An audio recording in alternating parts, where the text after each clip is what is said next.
To create a Ticketmaster account, start by opening a web browser and typing in Ticketmaster to access the official website, Ticketmaster.com. Once there, locate the Register or Sign In button in the upper right corner and click on it.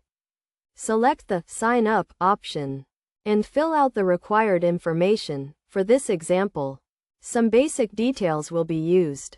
After entering this information, click Next to proceed.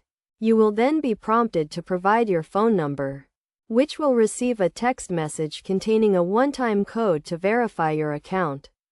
Enter this code and click Next to continue. Complete the registration process by filling out the remaining information, and you will be taken to a page with various options, including cookie preferences. You can choose to accept all cookies or manage your preferences.